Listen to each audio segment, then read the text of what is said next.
Good evening, ladies and gentlemen. It's your boy TDT coming back at you again with another video. So today we'll be doing our weekly projections. We'll start here by looking at all of the news releases that will be happening this week. This is only in the US markets that I'm looking at.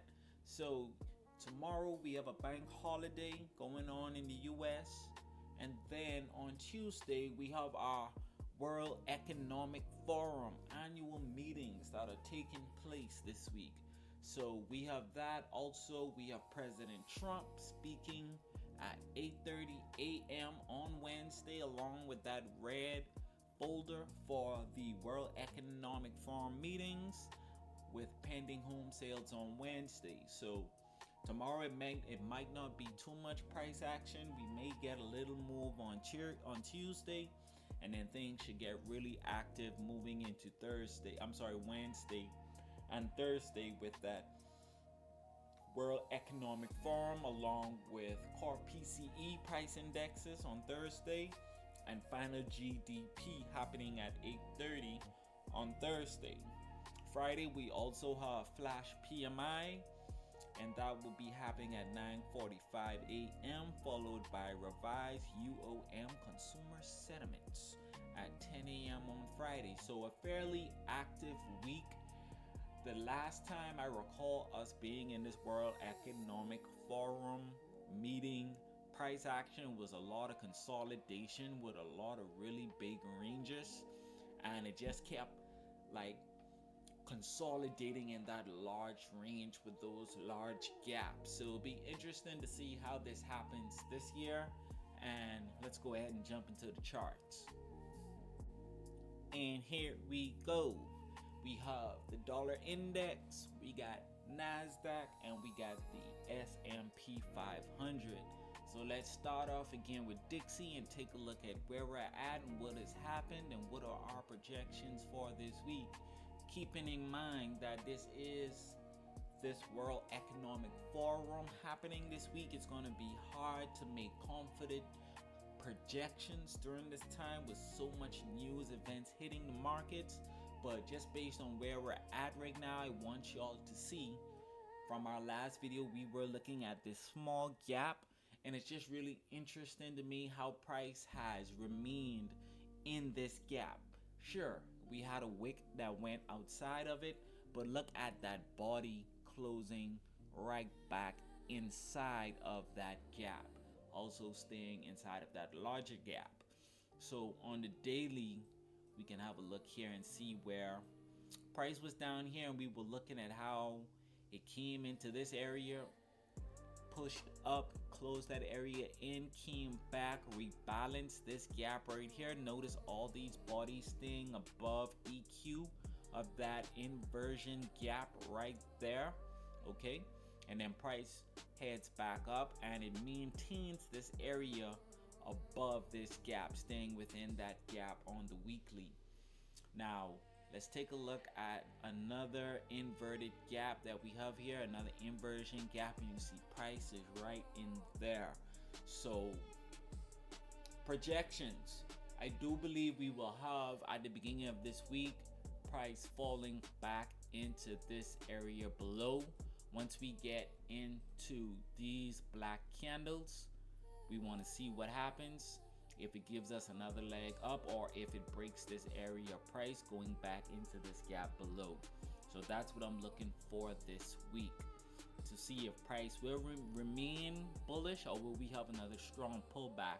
I believe there will be some consolidation in this area during the week and for the rest of January, and then we'll get a real directional move going into February and the last week of January. That's just what I think may happen. Let me remove this, and this gets a little confusing.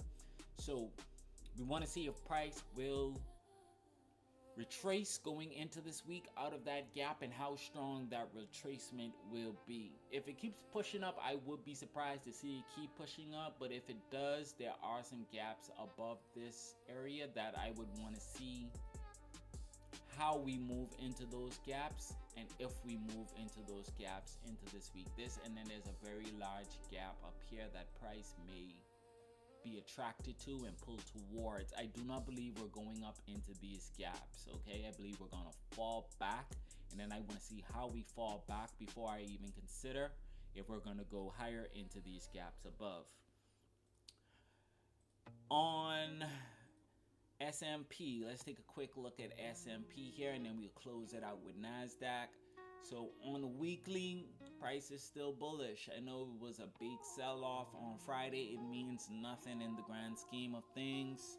We need to see something stronger than that if we're gonna feel that this is bearish price action. Look at it, it's a consolidation, okay?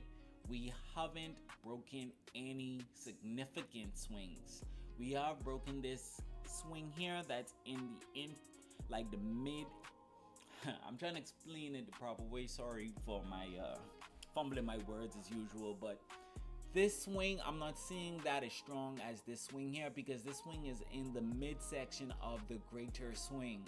Does that make sense? So where I have my Fibonacci, that's the greatest swing, but in that swing we have a smaller swing that price has broken. So this week I can see price moving further down, and then we want to see if it's able to break this swing below, okay? That's all we want to see this week with S&P. At this moment, can it push up again for another leg up? It's possible if we look at this inversion gap that we have right here. Let's take a look, and you can see price is kind of respecting that area right now. I would need to see price push in there, not breaking this low, but breaking that structure, and then I would be more inclined to look for a short going down further into the price below. So that's all I want to see on ES this week. Let's take a look at Nasdaq.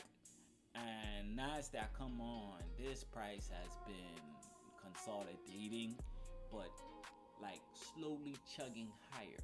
You get what I'm saying? So I told you last week, I was like, I'm not sold on it being bearish yet. Why? Because just like I was saying with ES, it has not broken any swing to really give me confidence that it's not a bear market, but you know, we're gonna have a very significant bear swing. Yes, Friday did have a big sell-off, and I'm gonna talk about that real quick, but right now we're above all of these gaps, and it's staying above those gaps. Until we get below these gaps, I'm still thinking we may have more bullish action. I believe personally that we're still going to go for all-time highs, despite how everyone may feel that the market needs to fall. It's going to fall. I believe it's going to be one of those times where it says, F whatever you're talking about, I'm going for a new high. I don't believe that all year it's just going to keep going up. But I do believe with the current price structure that we have now, until it breaks one of these structures, I believe it's still going to push up for another high. Okay, we came out of this gap below on a monthly basis, and since moving into that, it hasn't seen an external drive yet. So that's what I'm watching, looking from a higher macro standpoint, right? In the price action here, let's take a look at this. I told you last week when we were looking at our projections that we want to see price get above this gap. It has not gotten above that gap, and you can use this time to learn. Like, take a look at this. Let's look at Friday's price action just really quick, okay? That's that gap right there that I'm saying that it needs to get above. So if you look at almost every day this week, except for maybe, let's say Thursday, it tapped in, unable to get above. Breaks below, comes back, unable to get above.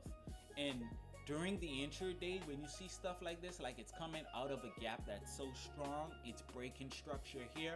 When it returns back, that's an opportunity to sell. If you don't catch the sell here, if you don't catch the sell here because it didn't come back into this gap, you may have wanted to see it come back into this gap before falling.